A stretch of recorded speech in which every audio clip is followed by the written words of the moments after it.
अब अग्नि प्रकृति पर आ जाओ। अग्नि प्रकृति के लोग नंबर वन लोग, दुनिया के सभी नंबर वन लोग अग्नि प्रकृति के ही होते हैं। दूसरी किसी प्रकृति के लोग नंबर वन बन ही नहीं सकते, हो ही नहीं सकता। बड़े बड़े बिजनेस पर्सन, राजनेता, समाज सेवक, फिल्म प्रोड्यूसर्स, ब्रोकर्स, ये सब लोग अग्नि प्रकृति के ही होते हैं। बाकी किसी प्रकृति के लोग यहां तक पहुंच ही नहीं पाते। Gandhi, Hitler, mother Teresa, Vallabh भाई पटेल, जमशेद जी टाटा, बाबा साहेब अम्बेडकर, ये लोग यूं ही इतिहास में अपना नाम लिखवा कर नहीं बैठे हैं। ये लोग यूं ही नंबर वन नहीं बन जाते। इनके अंदर जो अग्नि तत्व होता है वो इन्हें नंबर वन बनाता है। इन्हें दूसरों के कंधों पर खड़े होकर कामयाब होना आता है। निहायत ही प्रैक्टिकल और षड्यंत्रकारी लोग, चुपचाप मजे लेने वाले लोग। अग्नि प्रकृति के लोग जन्मजात लीडर होते हैं। ये ना वायु की तरह हर वक्त हंसते खेलते रहते हैं और ना ही पृथ्वी की तरह हर वक्त रोते धोते रहते हैं। ये लोग दोहरी जिंदगी जीते हैं, दुनिया के सामने कुछ और पर्सनल लाइफ में कुछ और। दरअसल अग्नि प्रकृति के लोग वायु और पृथ्वी का मिक्सचर होते हैं। बिना पृथ्वी और वायु के अग्नि का जन्म हो ही नहीं सकता। आग जलाने के लिए हमें पृथ्वी की जरूरत पड़ती है, यानी लकड़ी या पदार्थ की, और वायु की जरूरत पड़ती है, यानी ऑक्सीजन की। इनके पास दूसरों से अपना कहना मनवाने का एक बड़ा ही अद्भुत सा गुण होता है। ये अपनी बात को इस तरह कहते हैं कि आज नहीं तो कल आपको इनकी बात माननी ही पड़ती है। ये आपको बड़े ही प्यार से डराते धमकाते हैं, इमोशनल ब्लैकमेल करते हैं, आपको इस तरह से अपनी बात समझाते हैं कि दुनिया भर के लोगों की सलाह एक तरफ और इनकी कही बात एक तरफ। इनकी भाषा, इनकी आवाज, इनकी बॉडी लैंग्वेज, इनके कपड़े, इनके हाथों को हिलाने का तरीका आपको इनके पीछे पीछे चलने पर मजबूर कर देता है। ये लोग पुरानी बातों को दोहरा दोहरा कर लोगों को बोर नहीं करते। ये विद्रोही होते हैं, नई सोच, नई विचारधारा की खोज करते हैं, पुराने तरीकों की धज्जियां उड़ाकर रख देते हैं और खुद को इस तरह दुनिया के सामने पेश करते हैं कि लोग इनके दीवाने हो जाते हैं। ये सच्चाई से इस तरह पर्दा उठाते हैं कि दुनिया देखती रह जाती है। यही लोग धर्मगुरु बनते हैं। इनके अपने डेरे और फॉलोवर्स होते हैं। विवेकानंदा, जूडू कृष्णमूर्ति, रजनीश जैसे फिलॉसफर बनते हैं। मार्टिन लूथर किंग और नेल्सन मंडेला जैसे दिग्गज बनते हैं। सिकंदर, अशोका और अकबर जैसे महान सम्राट बनते हैं। 20-22 साल की उम्र से ही इनके अंदर एक अजीब सी आग होती है। ये लोग चाहकर भी किसी के नीचे काम नहीं कर सकते। नौकरी करना तो इनके लिए जहर पीने जैसा होता है। ये लोग कभी किसी को साहब, बॉस, जनाब या मालिक कहकर पुकार ही नहीं पाते। अग्नि प्रकृति, जैसा कि नाम से ही जाहिर है, आगे बढ़ने वाले लोग, हर मुश्किल को जलाकर खाक कर देने वाले लोग। इन्हें कोई मुश्किल रोक नहीं पाती, ना गरीबी, ना अनपढ़ता और ना ही अपंगता। अगर ये लोग सिंगर हैं तो भारत रत्न स्वर कोकिला सुश्री कुमारी लता मंगेशकर जी बन जाते हैं या सर उस्ताद नुसरत फतेह अली खान साहब बन जाते हैं। अगर डांसर हैं तो माइकल जैक्सन बन जाते हैं, पेंटर हैं तो एमएफ हुसैन बन जाते हैं, पढ़ते हैं तो डॉक्टर एपीजे अब्दुल कलाम, खोजते हैं तो टिस्ला हो जाते हैं। यही लोग दुनिया के अग्रिम जादूगर बनते हैं। ये किसी भी फील्ड में चले जाएं तो नंबर वन बन जाते हैं। जानते हो क्यों? क्योंकि ये लोग खुद को एक नए अंदाज में पेश करने में बड़े माहिर होते हैं। चाहे कला का क्षेत्र हो, बिजनेस हो, धर्म हो या समाज, यहां तक कि अपराध जगत में भी ये लोग सबसे अलग और चोटी पर चमक रहे होते हैं। इनकी कमियां इन्हें विश्व स्तरीय कुख्यात खलनायक बना देती हैं और इनकी खासियतें इन्हें विश्व स्तरीय विख्यात नायक। याद रखना, हर प्रकृति के लोग पैदा होते हैं। वायु ही पैदा होता है। बचपन से ही रिस्की, करामाती, खुद को खूबसूरती से पेश करना, ज्यादा बोलना, कहानियां सुनाना, पल पल व्यवहार बदलने वाला, ज्यादा से ज्यादा दोस्त बनाने वाला। पृथ्वी ही पैदा होता है। गंभीर, रहस्यों की खोज करने वाला, शिकायतें करता, सिक्योरिटी की चिंता करता, किसी एक काम को लगातार करते जाना, अपनी तकलीफों के लिए दूसरों को दोष देना, पुराने और दकियानुसी ख्यालों को सिर पर उठाए घूमते रहने वाला। उसी तरह अग्नि प्रकृति के लोग भी पैदा होते ही अपना रंग दिखाने लग पड़ते हैं। इन्हें जो ठीक लगता है वही करते हैं। किसी के चीखने चिल्लाने या इमोशनल ब्लैकमेल करने से इन्हें कोई फर्क नहीं पड़ता। ये कभी दूसरों को दोष नहीं देते, बस चुपचाप उनकी हरकतों को देखते रहते हैं और अगले दिन से ही उनसे बात करना कम कर देते हैं। डिप्लोमेटिक किस्म के लोग, इन्हें हर बात बड़ी जल्दी समझ में आ जाती है और ये दूसरों को अपनी बात बड़ी आसानी से कम लफ्जों में समझा भी लेते हैं।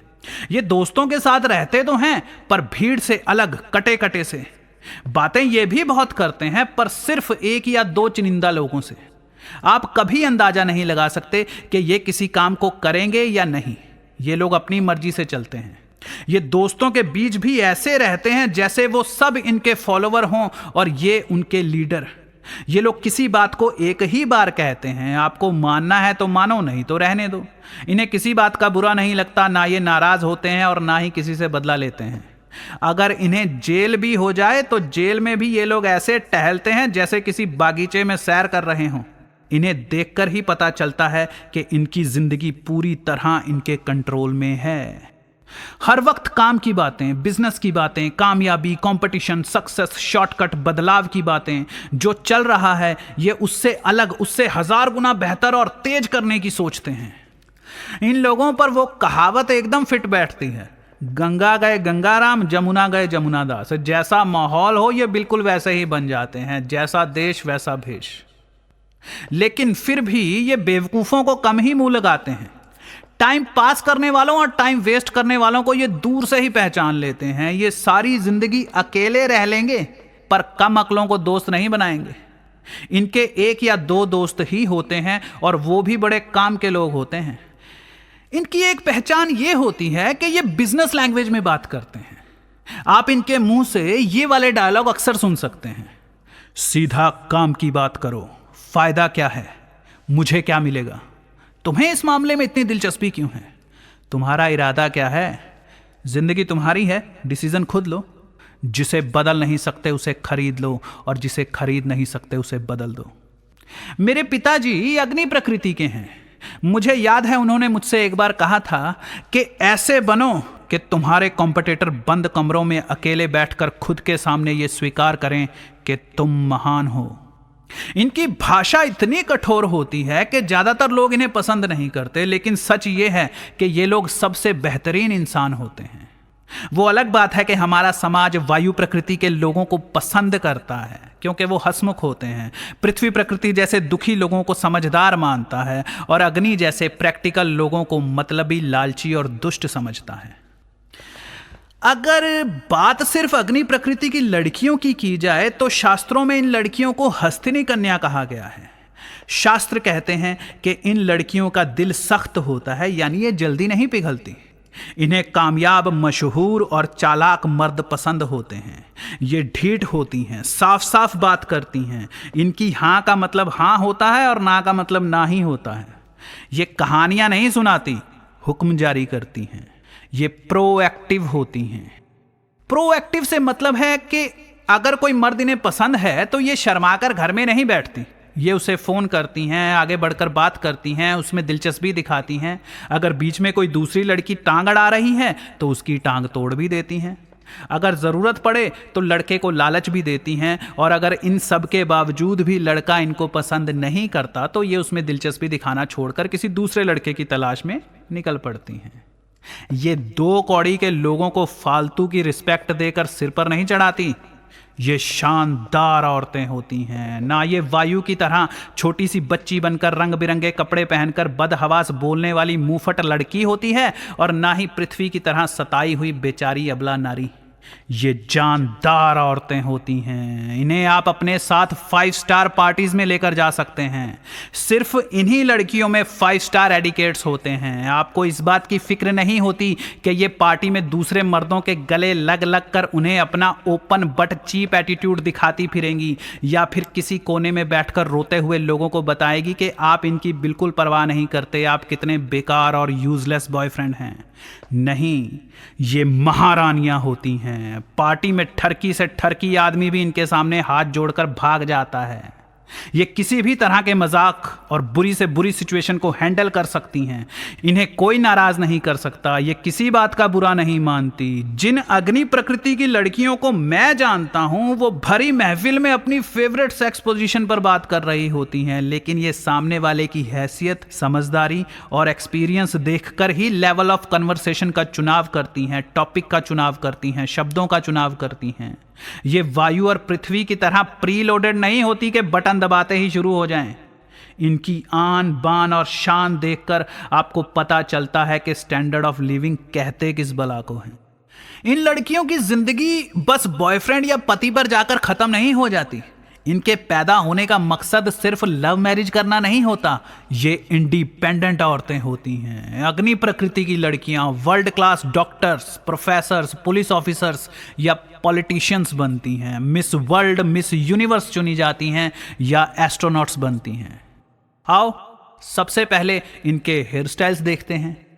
ये लड़कियां अपने बालों को बहुत कसकर बांध कर रखती हैं, ऊपर से स्कार्फ बांध लेती हैं या फिर बालों में खूब सारी पिन्स लगाकर उन्हें परमानेंटली फिक्स कर लेती हैं, क्योंकि इन्होंने काम करना होता है। ये मेहनती औरतें होती हैं। ये नहीं चाहती कि इनके बालों की लट निकल निकल कर इनके चेहरे के सामने गिरती रहें और ये अपने काम पर कॉन्सेंट्रेशन ना कर सकें। ये लड़कियां हर वक्त बालों को संभालने के झंझट में नहीं पड़ना चाहती, इसीलिए आपने कई एडमिनिस्ट्रेटिव ऑफिसर्स को देखा होगा जो अपने बालों को इकट्ठा करके अपनी कैप में छुपा लेती हैं।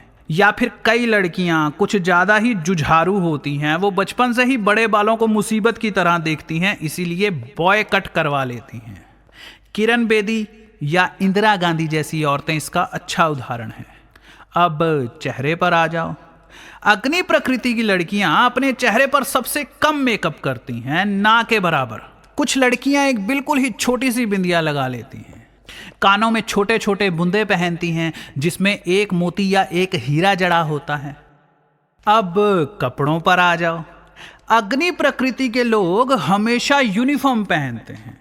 मतलब मान लो आप सुबह सुबह जॉगिंग करने जा रहे हैं और आपके पड़ोस में एक अग्नि प्रकृति के बूढ़े अंकल रहते हैं। आप उनके पास जाकर कहते हैं कि चलो अंकल जॉगिंग करने चलते हैं, तो वो अंकल आपसे कहेंगे कि एक मिनट रुको। पहले वो अपनी व्हाइट कलर की निक्कर पहनेंगे, ऊपर से व्हाइट कलर की टी शर्ट, फिर व्हाइट कलर की जुराबें, व्हाइट कलर के शूज और सिर पर व्हाइट कलर की कैप पहनकर कहेंगे अब चलो।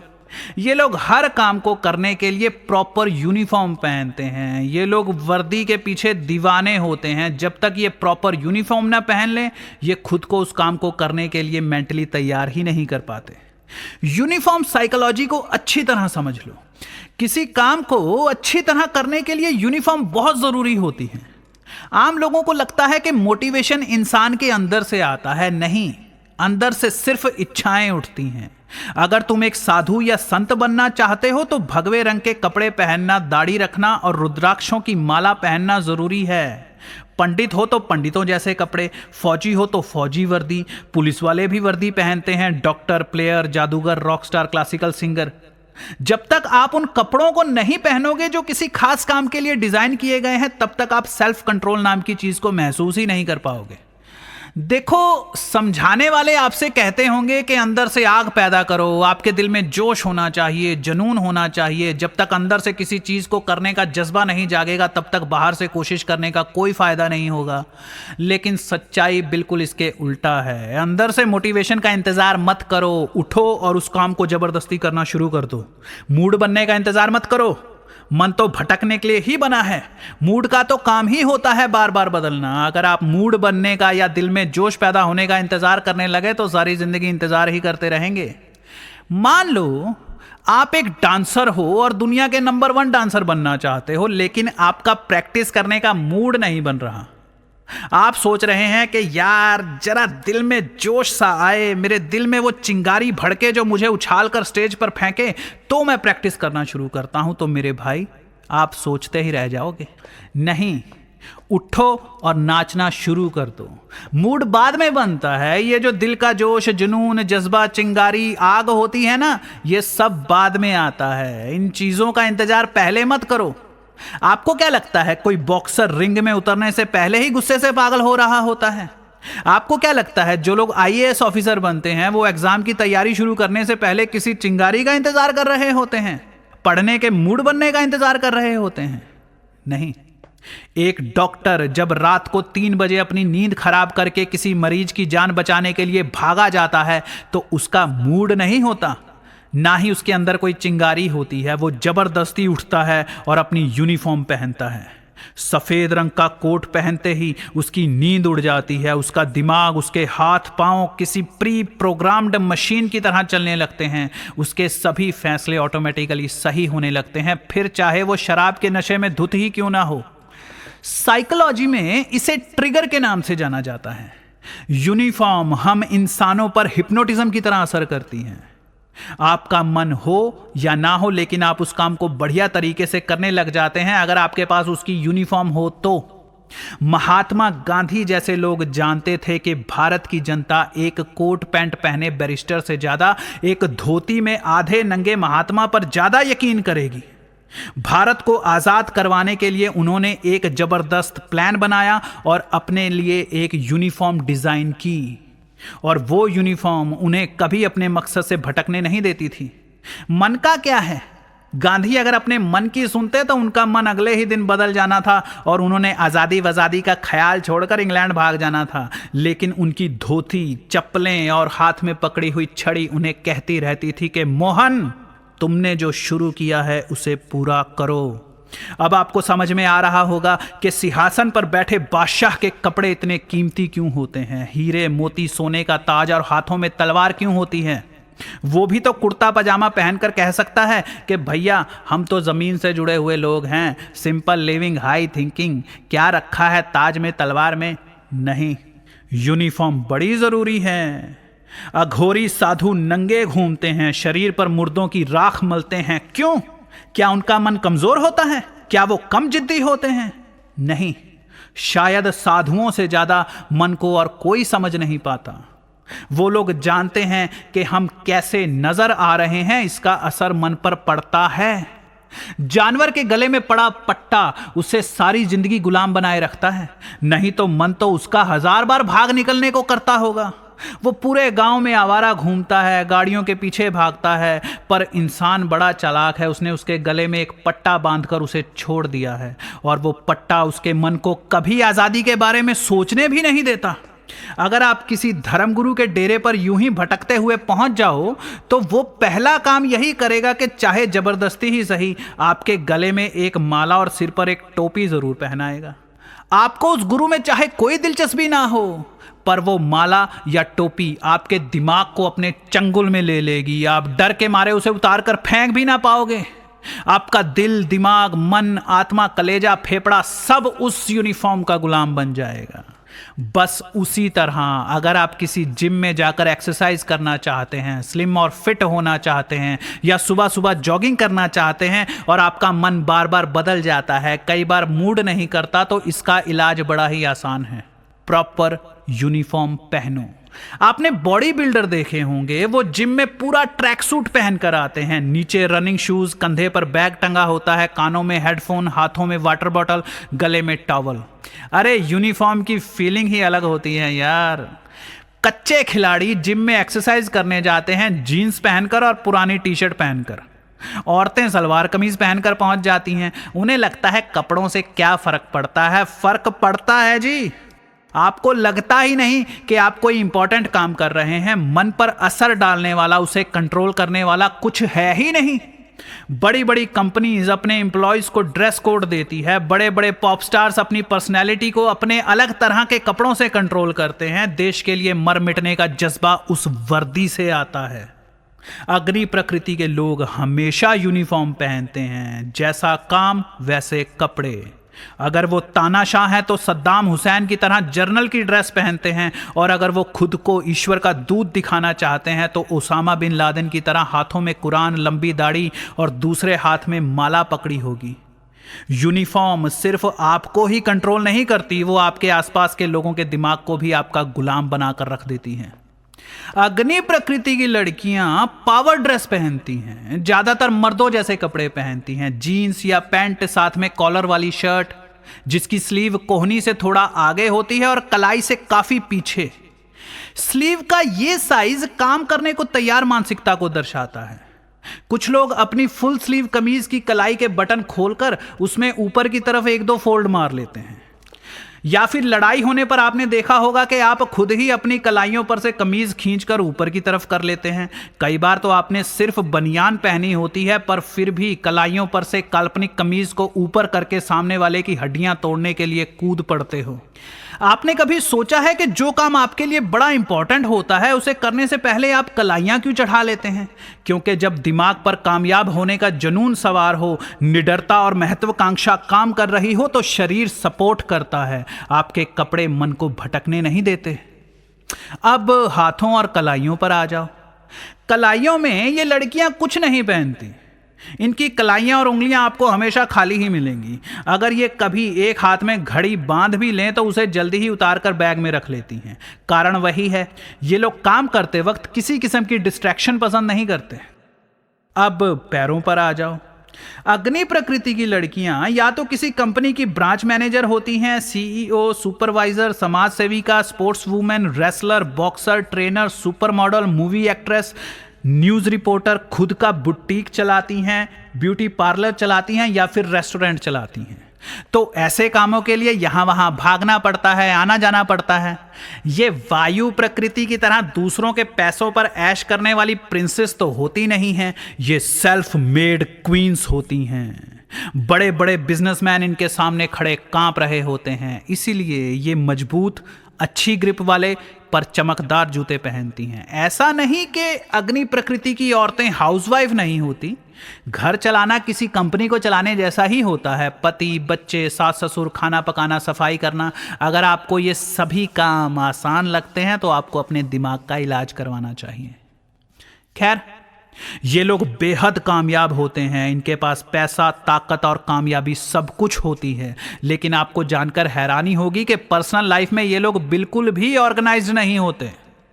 अगर आप अग्नि प्रकृति के कमरे या ऑफिस में चले जाएं तो आपको ऐसा लगेगा जैसे आप किसी गैराज में घुस गए हैं। आपको ना ही वायु के कमरे की तरह चीजें बिखरी हुई मिलेंगी और ना ही पृथ्वी की तरह संभली हुई। इनके कमरे में हर चीज एक के ऊपर एक पड़ी होती है। चीजें बिखरी नहीं होती बल्कि संभाल कर रखने के नाम पर चीजों का ढेर लगा होता है। इनका सारा कमरा इनके टेबल पर इकट्ठा हुआ होता है। टेबल पर ही लैपटॉप, खाने का सामान, चाय के खाली गिलास, 3-4 पेन यहाँ वहाँ पड़े होते हैं, मोबाइल का charger, extension cord, tissue paper, सब कुछ एक ही टेबल पर।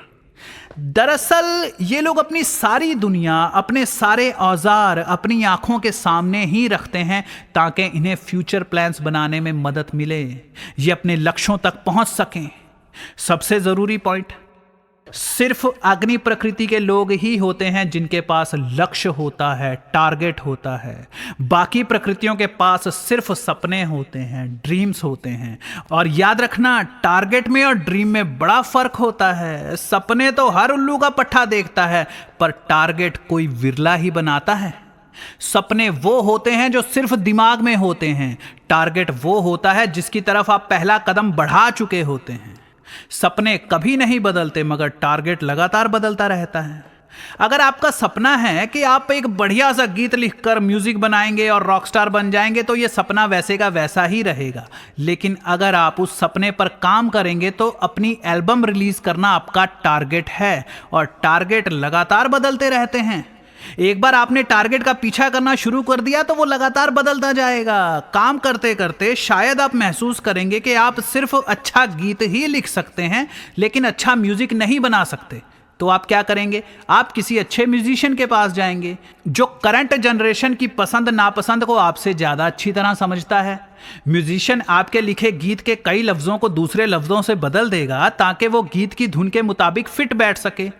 हो सकता है वो आपसे यह भी कहे कि आपकी आवाज इस गीत को गाने के लिए सुटेबल नहीं है, तो आप किसी अच्छे सिंगर के पास जाएंगे और वो गाना गवाएंगे ताकि एक सुपर हिट एल्बम की रचना कर सकें। खुद म्यूजिक बनाकर खुद गाना गाने के सपने को आप थोड़े सालों के लिए पोस्टपोन कर देते हैं।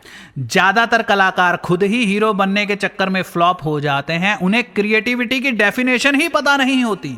क्रिएटिविटी सेक्स जैसी होती है। अगर आप बिस्तर में सिर्फ सुख लेने के लिए जाएंगे तो रिश्ता खराब होगा, और अगर आप सुख देने के लिए जाएंगे तो सुख भी मिलेगा और रिश्ता भी मजबूत होगा। सेक्स के दौरान सेल्फिश मत बनो कि अपना सुख भोगा और सो गए। जब आप लेने की बजाय सुख देने की तरफ बढ़ते हैं तो आपको अपनी कमियां पता चलती हैं, आप खुद में सुधार करते हैं। सिर्फ मजा लेने के चक्कर में आप वहीं के वहीं रह जाते हैं। सपने सिर्फ सुख लेने के बारे में होते हैं और टारगेट को तो हमें किसी छोटे बच्चे की तरह पालना पड़ता है। हम ये नहीं सोचते कि ये हमें क्या दे रहा है, हमें सोचना पड़ता है कि हम इसे क्या दे रहे हैं। लेकिन आपको अपने सपने की कमियां कैसे पता चली? आपने अपने सपने पर काम किया तब पता चली ना। अग्नि प्रकृति के लोग सपनों के पीछे नहीं भागते, ये तो हर चीज को प्रैक्टिकली करके देखते हैं। अपने वक्त, पैसे और ताकत का हिसाब लगाते हैं। अगर फायदा नजर ना आए तो ये उस ख्याल को वहीं छोड़कर दूसरे टारगेट के पीछे चल पड़ते हैं। टारगेट बदलने में कोई बुराई नहीं होती, बुराई होती है टारगेट ना होने में। ज्यादातर लोग बस सपने ही देखते रहते हैं। टारगेट बनाना एक आर्ट है जो सीखना पड़ता है, पर अग्नि प्रकृति के लोग ये हुनर लेकर पैदा होते हैं। जहां 25 या 30 साल की उम्र तक वायु या पृथ्वी प्रकृति के लोगों को पता ही नहीं होता कि वो करना क्या चाहते हैं, बनना क्या चाहते हैं, वही अग्नि प्रकृति के लोग 19-20 साल की उम्र तक अपनी आधी फ्यूचर बायोग्राफी लिख चुके होते हैं। ये लोग त्रिकालदर्शी होते हैं, यानी ये किसी इंसान या मामले पर एक नजर डालते ही अंदाजा लगा लेते हैं कि उसका पास्ट क्या था, प्रेजेंट क्या है और फ्यूचर क्या होगा। ये लोग भूतकाल, वर्तमान काल और भविष्य काल देख लेते हैं। अब जाहिर सी बात है, जो इंसान तीनों काल देख लेता है वो प्लान तो अच्छा बनाएगा ही। ये जिसके सामने भी अपना प्लान रखते हैं वो झट से इन पर पैसा लगाने को तैयार हो जाते हैं। वायु के पास स्पीड होती है पर कोई नया विचार नहीं होता। पृथ्वी के पास नए विचार होते हैं पर स्पीड नहीं होती। लेकिन अग्नि के पास नए विचार और स्पीड दोनों होती है। ये लोग टोटली इंडिपेंडेंट होते हैं। आपने फिल्म स्टार्स देखे होंगे, वो जरूरत पड़ने पर डायरेक्टर भी बन जाते हैं, कैमरा भी संभाल लेते हैं और गाना भी गा लेते हैं, यहां तक कि स्क्रिप्ट राइटिंग भी कर लेते हैं। अगर आपको सिर्फ एक्टिंग आती है तो फिल्म इंडस्ट्री में आपके लिए कोई जगह नहीं है। ये लोग आपको वायु और पृथ्वी की तरह शिकायतें करते हुए नहीं मिलेंगे कि मेरा किसी ने साथ नहीं दिया, मेरी किसी ने मदद नहीं की, इसलिए मैं कामयाब नहीं हो पाया। कोई इनका साथ दे या ना दे, ये लोग खुद ही सब कुछ कर लेते हैं। ये कभी निराश नहीं होते, 1000 बार भी हार जाएंगे तो दोबारा खड़े हो जाते हैं। दरअसल हार, नाकामयाबी या फेलियर इन पर असर ही नहीं करता। कई बार तो ये फेल होने पर खुश होते हैं।